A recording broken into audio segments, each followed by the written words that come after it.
We have breaking news. Alec Baldwin to be charged with involuntary manslaughter.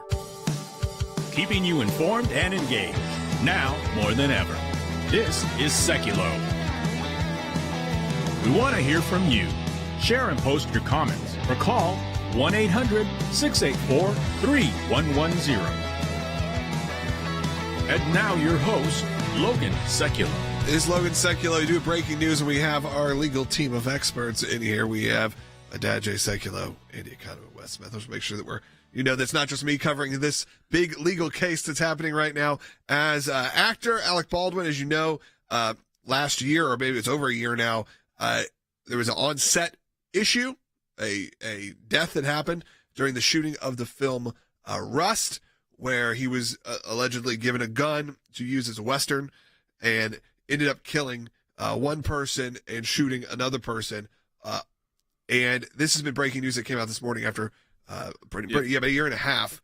There are now charges to be had for involuntary manslaughter with Alec Baldwin. I thought, having a legal team of experts, we should talk about this and cover it. We will. Okay, let me ask you a question though first. You've been on a lot of movie sets. Live ammo on a set, it supposedly never happens. Yeah, I mean, I think never.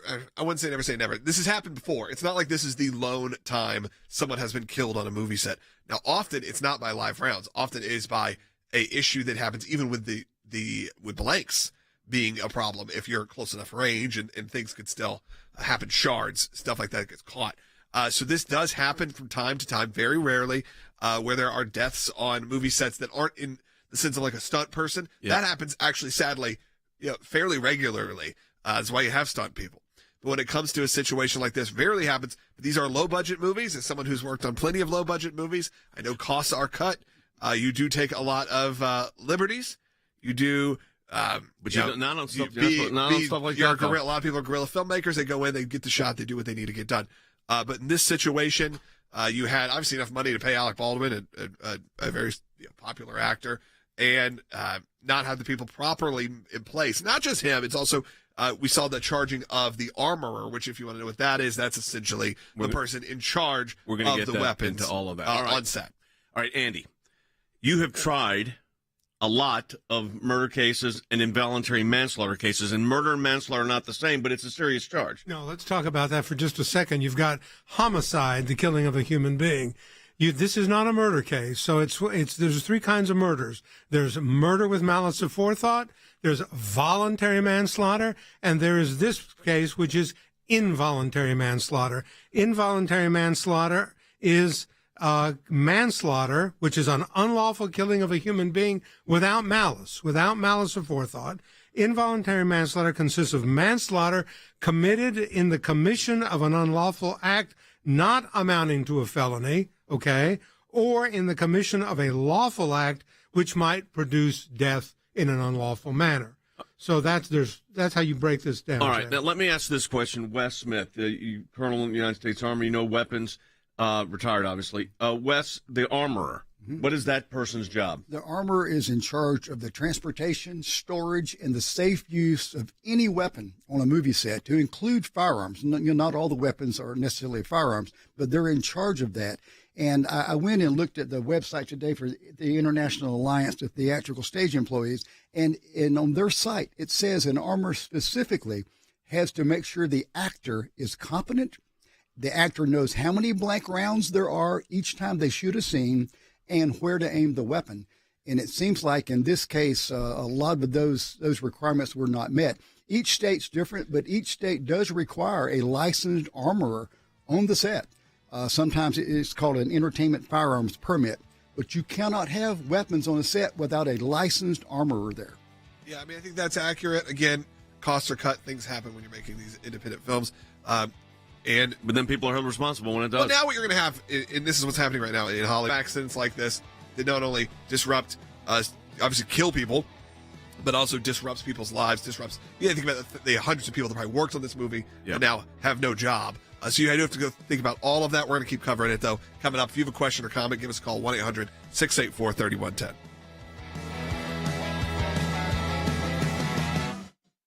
Actor and producer Alec Baldwin and the armorer Hannah Gutierrez-Reed will be charged with 2 counts of involuntary manslaughter. It wasn't in the script for the trigger to be pulled.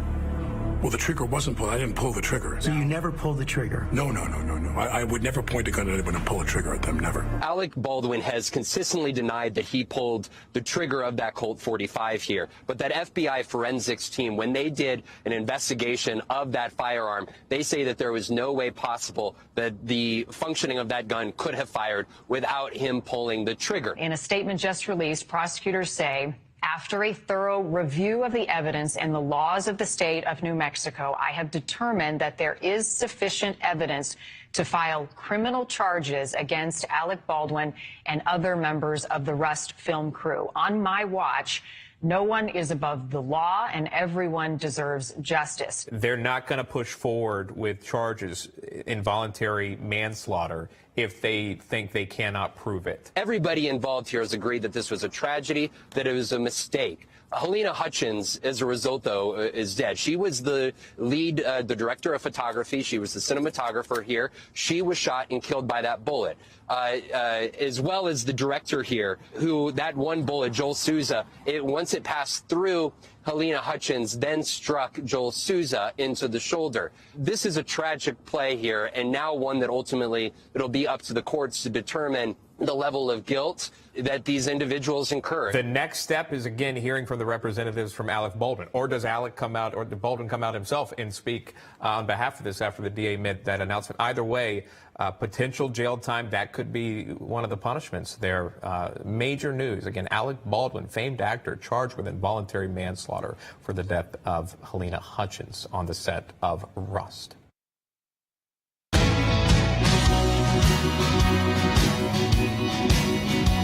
Welcome back to Sekulow. We are taking your calls and questions related to currently what topic we're talking about is that breaking news came out just before we went on air that Alec Baldwin, actor, who obviously you know from the controversy surrounding the Rust production last year, or a year and a half ago, who unintentionally, according to this, charged with involuntary manslaughter, shot and killed members of the crew, or a member of the crew, as well as injuring others.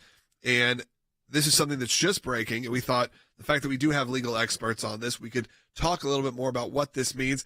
Andy, CNN is reporting, I'm looking at it right now, that he could face 18 months if convicted. That's happening. I feel like that's probably a bit heavy-handed. That's what the statute says. In theory. That's what the statute says, right? Yeah, I don't think that, here's a man who has no prior criminal record whatsoever. He has done.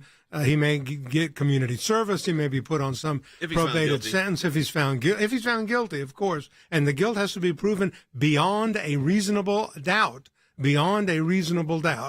And with no prior criminal record whatsoever. And at his age, you got to consider that as a considering factor that the court will consider. The likelihood is that he's going to get some kind of probated sentence with community service and maybe a fine. Although there have been cases that I've prosecuted, same thing, no prior criminal record, involuntary manslaughter, and they've gotten, the latest one that I did, he got a year in prison. Yeah, it does happen. And if you look at, he may not have like this kind of criminal record, but he obviously has been someone who has been controversial over the years, getting involved in the press, punching members of the paparazzi, involved in these things, been not necessarily greatest with some of his relationships with children. He comes up not necessarily as a great figure to have this happen to. Don't know him, don't know anything about him, never met him.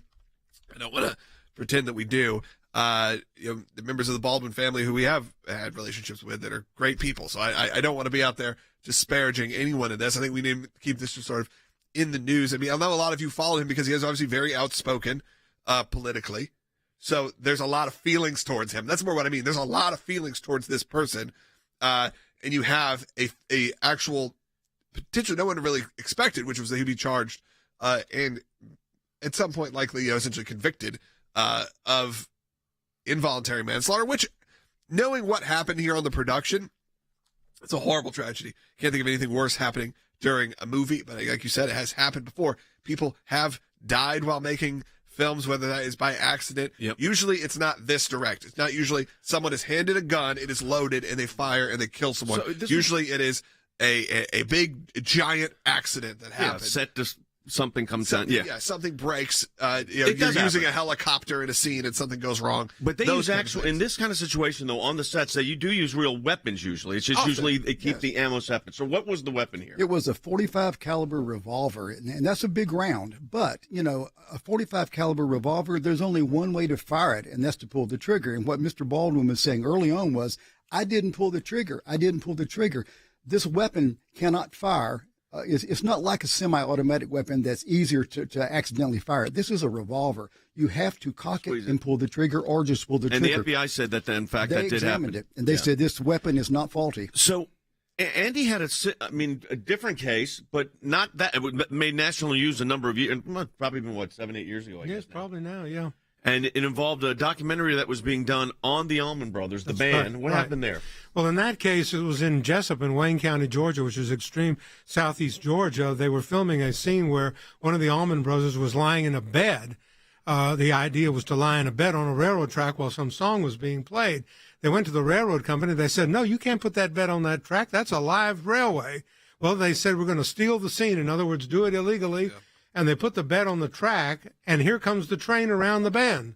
The train hits, they all scatter, but the train hits the bed and decapitates one of the stagehands. So in addition to a civil case that was brought, you brought criminal charges. We brought criminal charges against the people, the producer, the executive producer, and the people, and they pled guilty and served 1 year in prison. Not likely here, probably in this kind of. I don't see that in this case. When I first heard about this, because you had another step there. They were told not to do it. They were definitely told not to do it. But I saw this a little bit different. This was the armorer handed an actor what he thought was essentially prop. How do you not clear the chamber? Well, exactly, and that's the armorer's responsibility. And according to reports, the armorer, his defense. The armorer, is going to blame it on the armorer. Yeah, the armorer, according to Baldwin, the armorer told him this is a cold weapon. A cold weapon is one that does not have rounds in it. Yeah. So he was told that. Apparently, I don't really doubt that. No. I think that this was an inexperienced crew in a fairly low budget movie. Time is of the essence. This is what happens. You have very, very strict timelines on getting your shots, especially shooting something like a Western. You have very limited sunlight. There are a lot of things that we've all done it. It's whether you're doing it illegally in the sense of that, whether there's a difference between not getting a permit and taking a camera, down to Times Square. There's a difference between taking someone and handing them a loaded weapon. This is also important to point out, Andy, here, and you said it earlier, but I think it's worth repeating. This is not a murder. This is not a murder case. No. When I first thought about this, I thought this was made to charge him with 2 counts of involuntary manslaughter. I don't know all the facts, but that rather surprises me because I expected something far less than that. Because, just from what I think, I'd much rather be defending this case than prosecuting it. I was certainly for him, for Baldwin. Now, the armorer evidently did not do what they're supposed to do. Absolutely not. Based on what we're hearing. Yeah, I think inexperience it seemed like they went into play and just... Was this a well-known armorer, do we know? I don't believe so. I think it was someone who was pretty new. I have to go back to look at the original facts. I believe it was related to a famous armor. And when there were some reports that the crew was using the weapon to do target practice? I never heard that. Early on, and I don't... Okay, so we don't know that. I don't know if that was accurate. But you're not supposed to have live rounds on the set unless you're like the security guard. Yeah, I don't think that there's not many excuses that person could have, but you're pushed. There's a lot of things. I don't know what kind of union rules they were using or not using in this kind of film. Yep. As someone who's not a big fan of those unions, I do understand why sometimes they need to be in place, and that's where for situations like this, you're not supposed to have live rounds on the set. Not typically. No. You have blanks. I mean, so Andy, what do they have to prove to get him? I mean, because I'm thinking, okay, if I'm the defense lawyer here, right? The first thing I'm going to do is blame the armorer. Hey, you gave me a weapon. You said it was, as Wes said, a cold weapon. They were charged also. Yes, they were. Yeah, but the defendant here, if you're representing Alec Baldwin, is going to look at what's his defense. That's got to be one of his defenses. Yeah, my defense is that I had absolutely no reason to believe that the armorer was handing me a weapon that was loaded. I was a prop, and I used it as a prop. I had no intent to commit anything, which you don't need involuntary manslaughter. But I had no intent, and it was not negligent. I was not recklessly negligent. I was not simply negligent. I didn't do any of those. So I just simply took what I believed to be a prop and used it as the script told me to. That's it. Very simple. Yep. All right. Well, I just wanted to we wanted to talk about that, give you some more information as it is breaking. I do see some comments coming in, and we can keep the discussion going. But a lot of people are saying, well, let's make sure that this story doesn't become the distraction, and we don't talk about what's actually going on in the big pictures. And I think we got a whole 40 minutes of that coming up. We wanted to make sure that we covered this. It is breaking news. A lot of people are following this story. And we wanted to mix it up a little, give you some different. I mean, we have legal experts here. We have people who worked on film sets all the time, so we can give you a bit of expertise that a lot of other outlets can't comes to this situation. So I want to make sure we did that, but we are not taking the eye off the ball. Oh, no. We're going to get into, coming up on the broadcast, how about this one? Our UN envoy to Hezbollah, from the United States. I mean, think about this for a moment. A terrorist organization. We've got tweets going back and forth saying, thank you for, showing me the horizon of activity for Lebanon. Think about these kind of things for a moment. And then you've got Tlaib sending out emails, text messages saying, I'm outraged that the State Department is moving forwards with plans to build a U.S. embassy in Jerusalem on land stolen from the Palestinians. Taking your calls on all of this, 1-800-684-3110, 1-800-684-3110. We are getting calls also starting to come in on the Alec Baldwin story. We gave you the kind of an analysis there on what we think is happening. It's a big story. Again, criminal case in this, I don't think so easy, at least as to Alec Baldwin. I don't know about the armor. I haven't followed that aspect of it closely. I'm sure they're going to, they'll have a defense, I guess. Now, your case that you had, they pled out. They did not go to trial. Yeah, they pled guilty. No, they did not go to trial, and they served an agreed sentence of 1 year in the county jail, not even in the prison system. Yeah. So, it's a serious thing. So, we're going to deal with that issue. We've got the economic forum in Davos where the climate change issue is, becoming hysteria. So, we got that on. By the way, Wes, quickly for you with less than 48 seconds here, your reaction on these this idea of the UN envoy dealing with Hezbollah. Yeah, an envoy going and visiting a terrorist training camp, talking about their mission, and then sending them a thank you tweet for the walkthrough at a terrorist group. That is unheard of. But from the UN, not a total surprise. This is the UN Special Coordinator for Lebanon tweeted her thanks to the head of international relations for Hezbollah. You can't make this up, folks. We're taking your calls at 1-800-684-3110, 800-684-3110. Support the work of the ACLJ. Do that at aclj.org. Back with more in just a moment. Go ahead. Yep, we're good. Hey, Will, coming up, to put your comment in there. Make sure you give us a call, 1-800-684-3110. When we see something, when we hear something, when we're concerned about an issue, we don't just talk about it. We do something about it. And that goes to our Government Accountability Project. If we allow leaders in Washington, D.C. to make decisions behind closed doors, unaccountable to the people, then we are going to get skewed and corrupt decisions. There are lots of other places that do lots of important work for America, but the ACLJ has taken up a lane which is irreplaceable. The Freedom of Information Act, that's a statute that allows us to get information from the government. Starts with a letter from our offices in Washington to these agencies, and it says, give us this information on these topics. And generally, they don't. And then we go to court. We go through a series of lengthy negotiations back and forth about what they'll give or what they won't give. We may get tons of information that's redacted, and we have to then go back and say, you redacted too much. We can't really find out what you're giving us because it makes no sense. So it goes through a process of litigation. That is how you get information, and that office is going to be more active now more than ever. The ACLJ has been extremely active in vigorously seeking to hold these bureaucrats accountable. We have filed hundreds of FOIA requests. We have received over 20,000 pages of documents in our litigation. Holding them accountable, holding the Biden administration accountable so that all Americans are able to have faith in their government. We will up our efforts. We will not stop. You're finding a nugget in a gold mine. Occasionally you'll come up with something that is really a bombshell, but you have to persist in doing it, and that's what we do. That's a little bit of what we do through our Office of Government Accountability, and of course that comes under our Office of Government Affairs. So your support of the ACLJ supports all of that.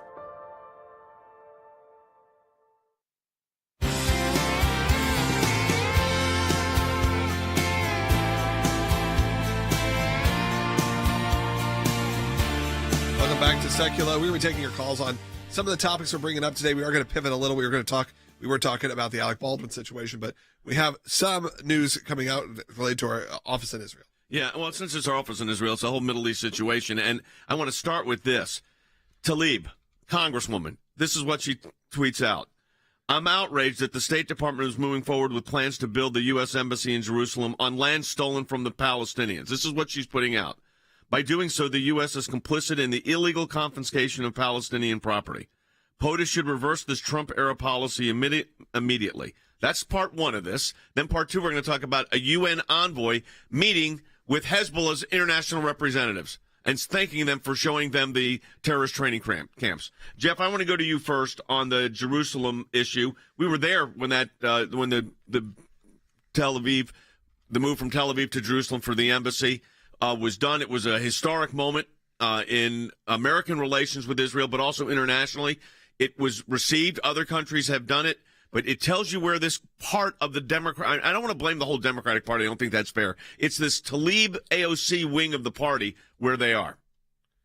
Well, Jay, you're a lot more generous to the Democrats than I am, because I haven't heard anybody from that party speak out against this outrageous tweet. She did a series of tweets, which frankly they're all lies. I mean, it's been American policy for decades to move the embassy to Jerusalem. Finally, it was done. And yes, we were there. And now she's declaring that this is confiscating Palestinian land. You know, Jay, this is part of this administration, and has been tolerant of this, has been allowing this to be their tone of voice. And this is happening around the world. People see it. And so, for example, they're trying to deny Jewish history. They're trying to deny that Jews had Jerusalem, which the whole world. The UN now has an envoy, and this UN envoy is the special coordinator for Lebanon, and she tweeted her thanks to Amir Moussaoui, who's the head of, ready for this, international relations for Hezbollah, for giving her a tour of horizon of Lebanese issues.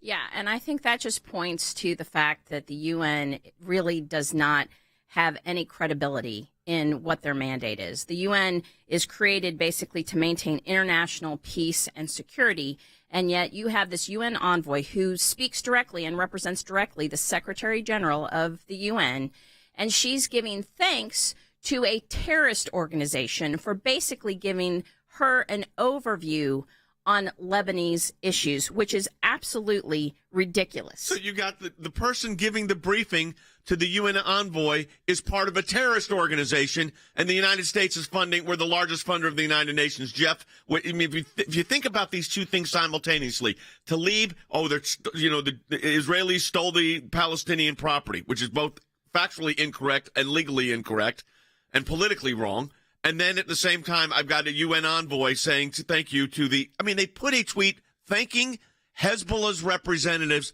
from taking them around and talking about these issues. This is the world we're living in right now. Yeah, it's honestly, it seems insane. And I'm glad you're highlighting this. It's so important, and it's so important that we amplify this, because the Israelis also had that reaction. And it's important that Americans understand how terrible the situation is becoming. By the way, at the same time, if I could add this, the Europeans are funding, by the way, thanks to leadership from the White House here, the Europeans are funding now the destruction of another holy site, a biblical site, which is Joshua's altar in Samaria on Mount Ebal.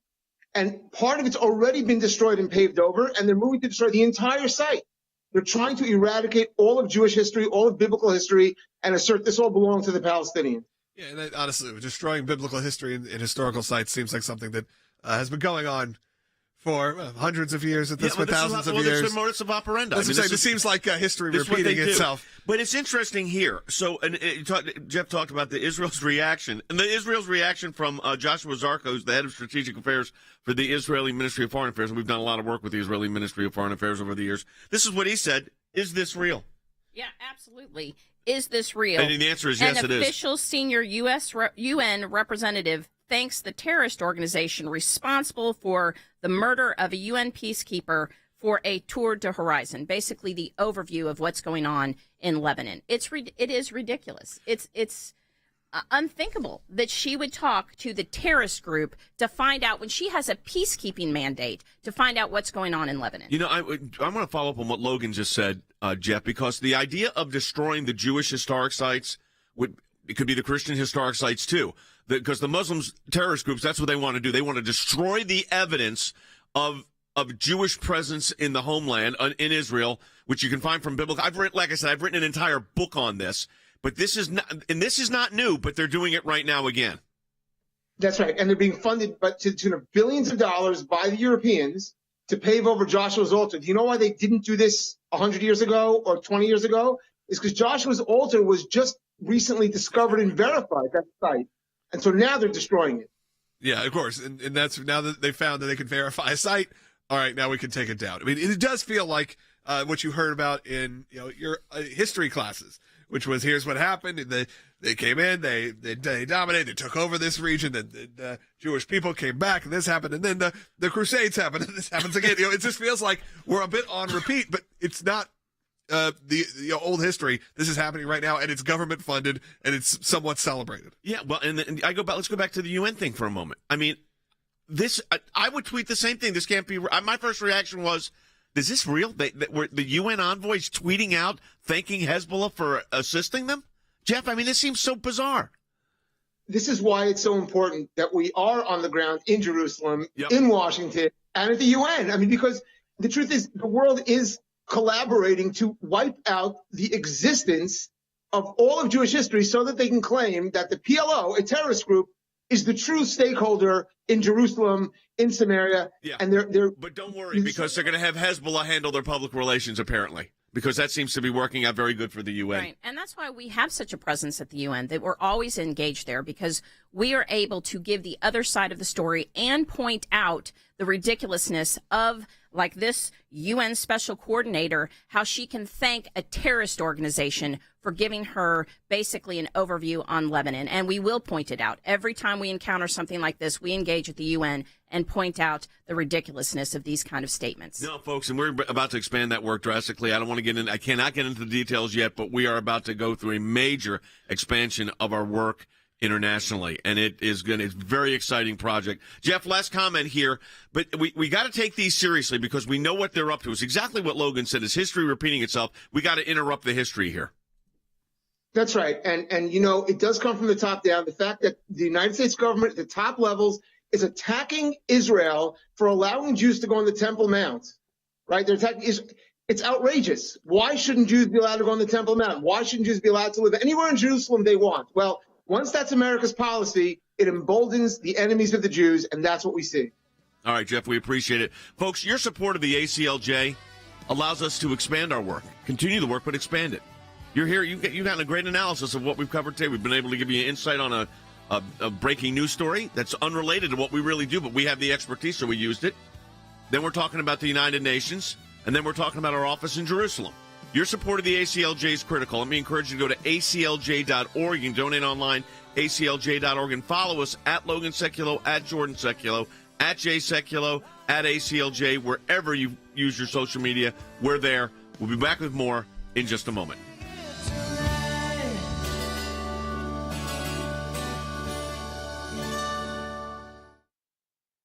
In our nation's history, we've never had this happen, ever.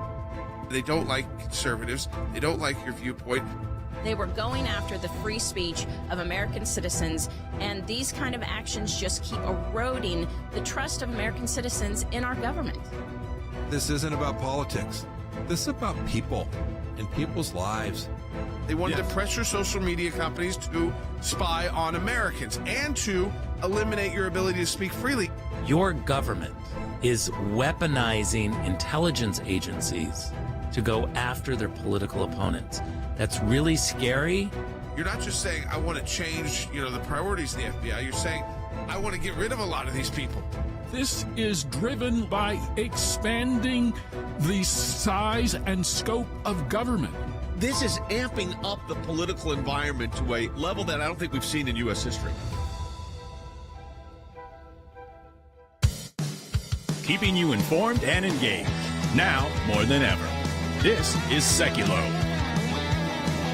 And now your host, Logan Sekulow. Welcome back to Sekulow. We do have some calls coming in. Some on the first topic we brought up, which was the breaking news that Alec Baldwin has been charged or will be charged with involuntary manslaughter for his negligence on the film Rust. Alleged negligence. They got to prove it beyond a reasonable doubt. doubt. So we'll see what happens. That's something that we talked about, but we've been moving into other topics as well. Yeah. Because you can't let sort of the Hollywood news distract you from some of the big stories that are happening. Not when the United Nations is sending envoys to the Hezbollah terrorists and thanking them for talking to them about Lebanon, coming from the terrorists, or that Congresswoman Tlaib, is saying, the Biden administration needs to cut off the Israelis because the Israelis have taken Palestinian property for the embassy of the United States of America.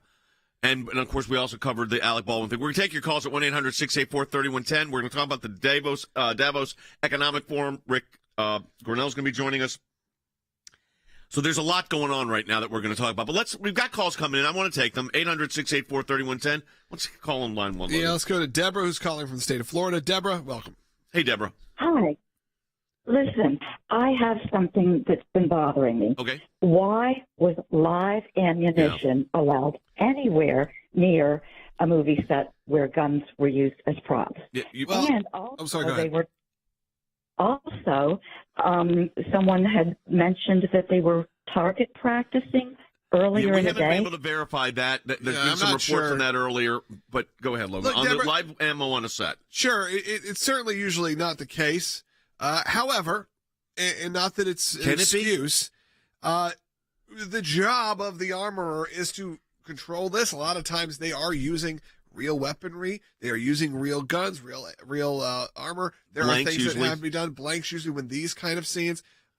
There are circumstances where some kind of ammunition is used, usually under very extreme situations, or think about what you've seen in a movie. There's sometimes that's not all CGI, especially if there's not necessarily another actor involved or so on. The reason they said, he said this is a cold weapon. Well, that meant there's a chance that it was a hot weapon.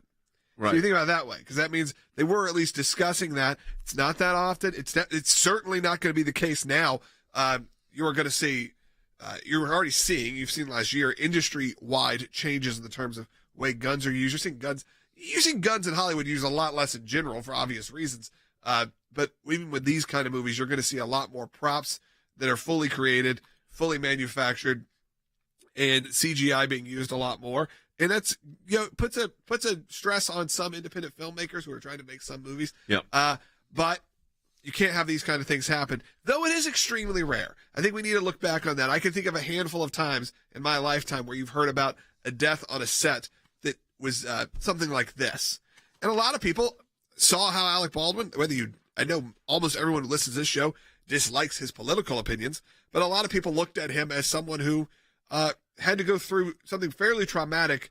And then you have the other case where people were saying, well, he was very negligent. He could have been. That doesn't mean that those are necessarily one and the same. You can be incredibly negligent, and also there was not intent to kill someone. No, it's not a murder case. It's not a homicide case. I'm glad we were able to clarify that. Let me tell you this other thing, though, what's going on. So the UN envoy, special coordinator for Lebanon, tweets her thanks to Hezbollah, the terrorist group that the United States recognizes as a terrorist group, while we're funding the United Nations, by the way. And the head of international relations for Hezbollah thanking her for a tour of the horizons of Lebanese issues. Hezbollah is a terrorist organization in the United States and in Europe. It's recognized. And this tour de horizon on the issues of priority for Lebanon, including the election of a new president, the functioning of state institutions, and the impact of regional and international development on the country. She's talking to Hezbollah, a terrorist organization, the UN thanking them. Then the Israelis respond, "Is this real?" ? In a tweet. Why in the world would a UN representative thank a terrorist organization who's responsible for the murder of a UN peacekeeper for a, quote, tour de horizon? Then Tlaib, the congresswoman, is blasting off saying, hey, the United States needs to not be building its embassy in Jerusalem, should not have an embassy in Jerusalem. It's stolen Palestinian land. That's why we're engaged at the UN. That's why we're engaged with an office in Jerusalem, and we're expanding our work globally. Your support's critical. ACLJ.org. That's ACLJ.org. Back with more in just a moment. We may be looking at this show and say, what is that Logan has in his hand? What is he drinking here? Well, this is Field of Greens. They are one of our partners here on Sekulow. I want to tell you a little bit about them. If you are like me, struggle to maybe, with your weight, but also struggle with getting the amount of fruits and vegetables that you need each and every day, Field of Greens is a great option because all you got to do is put a couple scoops into a drink or into a shake or however you want to ingest it, and you get your fruits and vegetables for the day. We've been doing it for a couple weeks now, and I want to tell you about it. They are science-backed formula. The specific fruits and vegetables, not just whatever. It's very specific that you're not going to find in a lot of the other products. And Field of Greens has a brand back. They're the only ones with better health promise. It's a good product. We've been enjoying it over the last, week or so. We've been talking about Field of Greens. And look, they support this show. That's something I think that's always important to say. These are the companies that come in and say, we will support and sponsor a show like ours. So it's important for us to tell you about them. It helps us keep the show on the air. You need to visit fieldofgreens.com and use the promo code J. That is just for our listeners. You get 15% off your first order. I will say I was the first one in our office when the product came in to try it, and I was really impressed. And we're a lot of us are using it regularly now. And, we always say this, and it's true, though. When you go to your doctor, what do you want them to say? Whatever you're doing, keep doing it because your blood work came back or whatever, in a good way. That's the idea here. And we are thrilled that they're partnering with us. It's fieldofgreens.com. Promo code is J, J-A-Y, and you're getting a 15% discount when you do that. Fieldofgreens.com. Discount and code is J, the promo code. J-A-Y, and you get 15% off your first order. Someone said, Logan, why don't you take a sip so we can see that you actually enjoy it? You want to see? Delicious. There you go. That is fieldofgreens.com. Use the promo code J, J-A-Y. A lot of people don't want eating and drinking on air, but hey, I did it for you.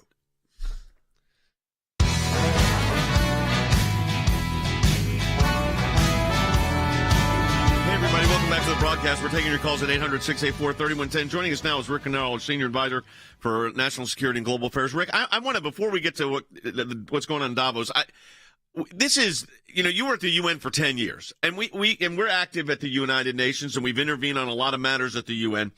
But now you've got, and this to me is incredible, the UN Special Coordinator for Lebanon tweets her thanks to Ammar Musawi, who is, quote, the head of international relations for Hezbollah, for giving her a tour de horizon of Lebanese issues. Now, Hezbollah, of course, as you know, and we all really know, is a terrorist organization. And we've got a U.S. envoy thanking the terrorist organization for giving them this discussion about Lebanese issues while they were touring them around, terrorist training camps? I have no idea. But, Rick, the fact that this happened is outrageous in my view.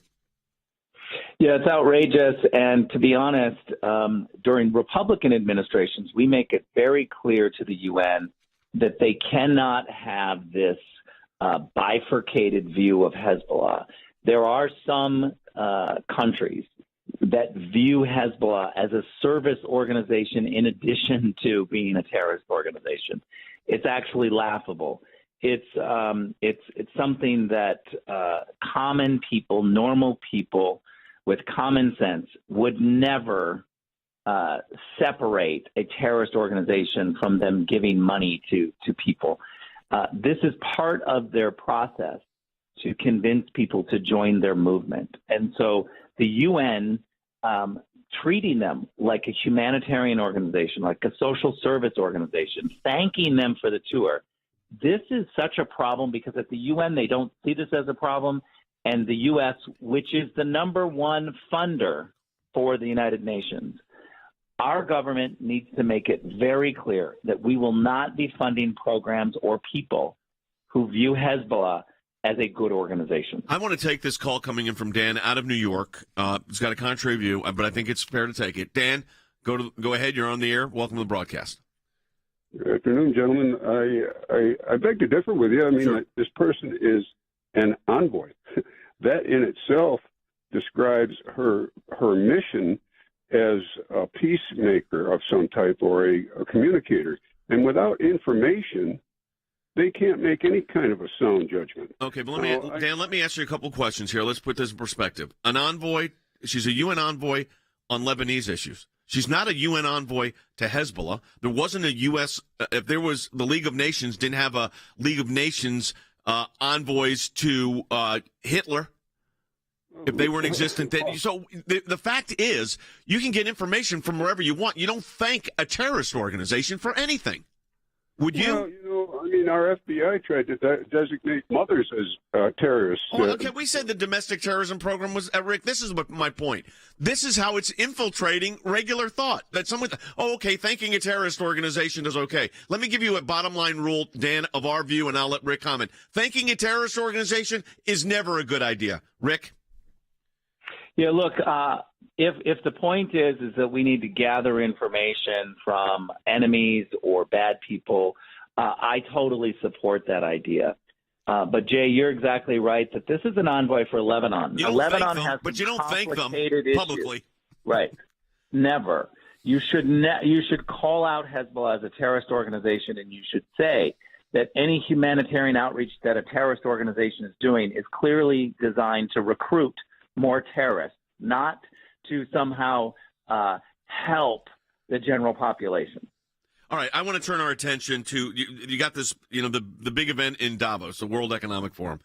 Rick, I've never been, but I've always questioned what it really is because I think it's a propaganda tool for the left, and they've made a very good job of getting a lot of attention on it. What's your thoughts of what's happening out of there? I mean, mostly it's climate, and they're going hysterical on the climate change issue. But what's your thought? Look, it's I think the capital of woke. It's the capital of globalism. It's very rich, wealthy, powerful people that come together and say, let's collectively push global issues. They hated Donald Trump. They hate any country that takes care of itself first. They want countries to share their wealth and share their borders. But let's also be very clear. They're all flying in on their private jets. They're not sharing their wealth. They are saying these public things so that more people buy their products, buy their ideas, so that they get wealthier. But the whole concept of them giving away their money or opening their home for people who don't recognize borders, that doesn't exist. They are about making other people do the work, and they collect the money. Logan, but the media is captivated by Davos, the whole World Economic Forum. I mean, every break on every news network, there it is. Yeah, it's an interesting topic. I think there's a lot of theories. There's a lot of people who have questions. You could see on the internet any sort of version of what is happening in these all of those sort of world meetings that happen beyond just even Davos. And yeah, people are captivated by it, and maybe rightfully so. Yeah, there are these issues that come out of this, and they're not to just be taken lightly. Rick, I want to move to Ukraine. The reports are today that the Ukrainians are saying they're worried about a Russian incursion at a pretty large level, assuming that the winter chill starts coming in there they move their troops easier when it's cold because the land is frozen. So there's also this talk of a peace plan. Have you been involved in these negotiations at the highest level as at both an ambassador at the UN and as your work as Director of National Intelligence on the President's Cabinet? What's your view of this right now, this peace plan issue with Ukraine? Well, certainly the President of the United States should have in front of him a military plan and a peace plan. And the President gets to decide when to implement the plans. But what I see from the Biden team is nothing but Pentagon, military, planning and spending. And that concerns me because I don't see the State Department and our Secretary of State coming forward with his plan. Matter of fact, I was pretty outraged, Jay, to see yesterday the State Department spokesman give a briefing, and his entire briefing on Ukraine was talking about armor, explosives, military equipment, bombs, missiles. This is coming from the man who is speaking for diplomacy in the Biden administration. I'm outraged by that. We have a Pentagon that can brief on war and military issues. We need a State Department that is pushing and briefing on peace plans. It is absent from the Biden administration. There is no talk of peace plans. And I'll finish with this. Remember, Joe Biden's first policy on Ukraine, after dropping the sanctions that Trump had in place, his first policy was to offer Zelensky a ride out on a plane to get out of the way of Russia because he messaged to the world that Russia was coming to start a war. You're right. People forget. It seems like it was a lifetime ago, but a little bit ago. Last question. We got the document issues with, President Trump has his document issues.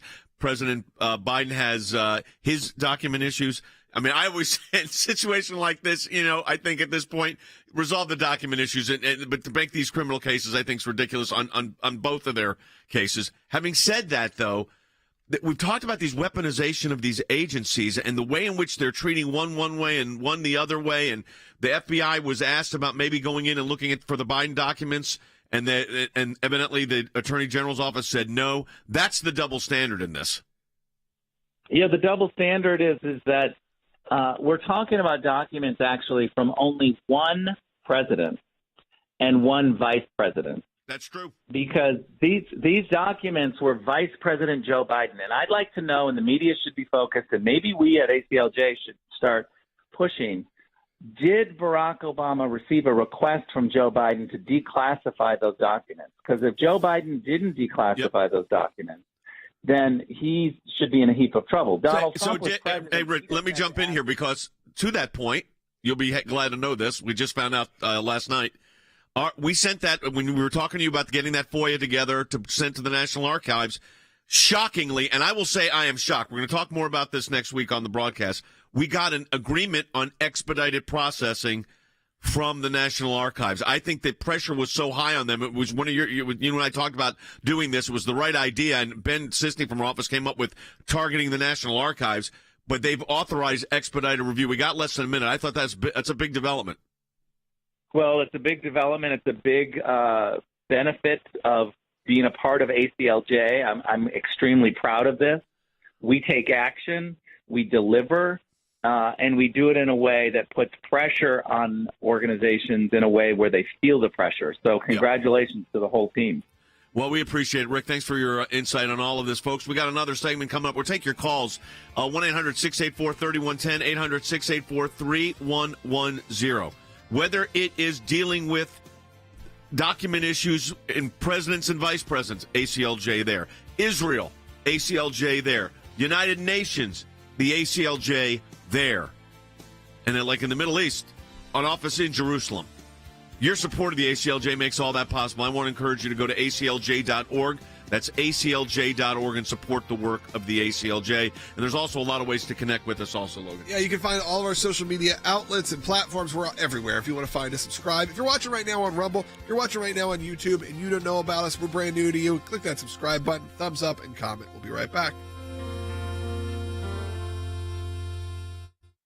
The rich and powerful all jetted off to beautiful Davos, Switzerland this week for the annual World Economic Forum. We, select group of human beings, because of whatever touched us at some point in our lives, are able to sit in a room and come together and actually talk about saving the planet. I mean, it's so almost extraterrestrial to think about. He thinks because he sits in a room and talks to these people about us, that somehow that makes him extraterrestrial, or if in the extended clip, he basically says godlike. I mean, these people are completely out of control. To get much higher carbon prices and to use that money to subsidize clean energies. It's very, very simple. It's a very capitalist intervention, but just make what you try to avoid expensive and subsidize the thing that you try to build. They're telling you they're going to make oil and gas more expensive. Davos is a grift wrapped in a cult, wrapped in an enigma. What qualifies as hate speech, as illegal hate speech, which you will have soon also in the U.S. I think that we have a strong reason why we have this in the criminal law. If 1 billion people stop eating meat, I tell you it has a big impact. Not only does it have a big impact on the current food system, but it will also inspire innovation of food systems. You stop eating meat, you take the extreme measures, you take on all the pain, you have to drive a Prius, all while they make no sacrifice at all. They're a bunch of dogmatic, apocalyptic, Malthusian, pro-scarcity, frankly, very anti-human people engaged in quite authoritarian exercise to try to control the global energy economy, how we produce food. All of the conspiracy theories that they claimed were conspiracy theories turned out to be true.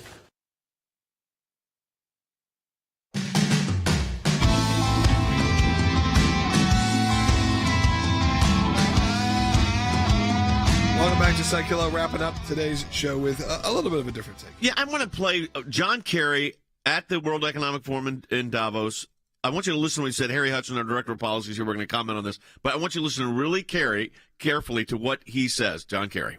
And when you stop and think about it, it's pretty extraordinary that we, select group of human beings, because of whatever touched us at some point in our lives, are able to sit in a room and come together and actually talk about saving the planet. I mean, it's so almost extraterrestrial. And if you said that to most people, they think you're just a crazy tree-hugging, lefty, liberal, do-gooder, whatever. Exactly. It throws in do-gooder at the end. I like do-gooders. Crazy, lefty, Democrat, do-gooder. Yeah, it is an ego trip that's insane. I want to break this down. Harry's with us. And when you stop and think about it, it's pretty extraordinary that we, select group of human beings, because of whatever touched us at some point in our lives, get to sit in a room and talk about saving the planet. It's extraordinary, but what we are witnessing is the arrival of a new pagan religion. Yep. And they are weaponizing climate change to achieve ultimate power over the lives of middle-class Americans. So the World Economic Forum is now coming for your gas stove, for your cars, your food, and indeed your life, as they now demand that average Americans eat beetle burgers in order to save the planet. Well, that's because they get to sit in a room and decide all this. Absolutely. Like a Hollywood movie set, Davos looks like. Absolutely. And at the same time, they are rejecting the God of Abraham, Jacob, and Moses in favor of some type of Gnostic religious experience that goes back 2, 3, 4,000 years, well before the arrival of Christianity on the planet. And they really see God as a demiurge, a demon, and they can reimagine the world basically from an abstraction or an abstract religious perspective. Yeah, and then they say, Logan, this is what they put in there. They said, it's almost extraterrestrial. That's what he says. It does make every conspiracy theorist that's online that you've been joking about, you've been commentating on, it goes, oh, yeah, they're probably right. Because when you say stuff like that, like you said, in this beautiful room, it feels like something out of a movie, and it feels almost laughable, but then you realize, oh, no, there's no joke in this. There's no comedy in this. They really think of themselves as a select group of human beings selected by whatever touched them in their lives to then move on to save the planet. It does sound so theatrical. And in the same time, you have Al Gore out there. He's out there yelling and screaming about climate change, as he has for the last 30 years, whatever it's been since the original film that he came out with. And this time, though, admitting, of course, what we've all been saying the whole time. So you know what? Give it to Al Gore, because he admitted the truth here, which was about the Inflation Reduction Act. Let's hear what he had to say. In my country, we passed the Inflation Reduction Act, which is primarily a climate act, $369 billion, which will actually be much larger than that because the heavy lifting is done by tax credits that are very long term. Some of them actually open-ended. Funny open-ended tax credit. But you heard what he's called it. The act, the Inflation Reduction Act, is really a climate act, which we said, and people were mocking conservatives for saying it, Harry. But in reality, Al Gore admits it, and people clap and they applaud and they love it. Absolutely. And President Biden is absolutely committed to this destructive agenda. So essentially, the climate change agenda means you need to give up your cars, your gas stoves, basically anything that depends on fossil fuels. Why? Because these elites now worship the planet. And so I think for average Americans, this makes no sense. Average Americans are dealing with explosive inflation rates. Eggs up approximately 100%. Electricity prices for bakers in France up 10-fold. That is 1,000%. And so the beat goes on for average Americans who have essentially seen the greatest transfer in wealth from the middle class to elites in human history. I think a lot of people, specifically, let's say before the biggest economic disaster in the last few years, said, you know what? In an electric vehicle, if we're going to do something, if we're going to try to do stuff that's better for the environment, there's a lot of people, even the conservative side, and I don't disagree with them, saying, you know what, maybe this is the time. We don't need to, we're not just sitting here going, let's destroy our planet. However, in times of chaos and in times when Harry said, when there's these inflation problems, and they go out there and they say these kind of things, and it doesn't feel at all sincere, and you have what feels like mock arrests and fake things happening throughout like when your electric vehicle wouldn't have worked if you were in the hurricane's past because you couldn't. Right, a lot of that stuff starts unraveling very quickly. Even the people who want to do good and want the planet to survive, obviously, as we all do, get politicized, weaponized, and then you have these situations where it's, oh, really, this is because it's a tax credit that are going to be going. Obviously, we're all going to be paying for it. Really, it's because of these, extraterrestrial beings that they claim to be themselves that are controlling everything in terms of the way the environment is taking place. There has to be some sort of consistency, but what do people not care about right now? Yes, they care about the environment and in totality. We all do to some extent. But that is not the number one topic right now. No, but to have a group of people, and then John Kerry say this publicly, is pretty extraordinary that we select group of human beings. By the way, who selected them? I'd like to know that. No, but they're not elected. Who selected these these select group of human beings because something touched them in their lives? Well, no one selected them. And if you actually look at the resume of these particular individuals, they are simply intellectual and moral mediocrities who basically have assumed power over the lives of ordinary people. Why? Because they have a commitment to a new pagan deity. So one of the individuals who spoke at the World Economic Forum yesterday has basically called upon faith leaders to get together to heal the spirit of the world. What does that mean? It means nothing to average Americans except it's a demand for conformity and it's a demand for uniformity. And so if you look, for instance, at the Biden administration, when it created the so-called Ministry of Truth, the Disinformation Board, that is a step in the direction of complete and utter control of our lives.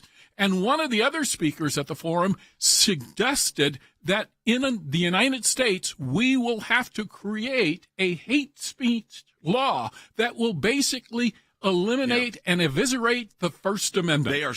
They are globally pushing this misinformation, disinformation campaign. You know what we used to push in the United States? The way you counter speech you disagree with is more speech. That's the precipice. That is the principle underlying a constitutional republic and freedom of speech. Speech I disagree with, I respond to with my speech. Because we live in a society that says, you know what, sometimes you hear speech you may get offended by, you may not like, but that's the price of freedom and liberty. But that's not what they want. These extraordinary human beings, it's almost extraterrestrial, they want a different world. It's not the world we live in. So that's why we address these issues here at the broadcast. Absolutely. We'll always keep you informed. We'll always keep you up to date. You can also follow us, like you said, on all social media platforms. We're available. Just look for ACLJ, Jay Sekulow, Jordan Sekulow, Logan Sekulow. All of us are on there. You can also find us directly at aclj.org or on the ACLJ app where you can make your donation, but also find incredible content written by our team, produced by our team, great videos. Find it all. Movies, aclj.org. We will talk to you next time.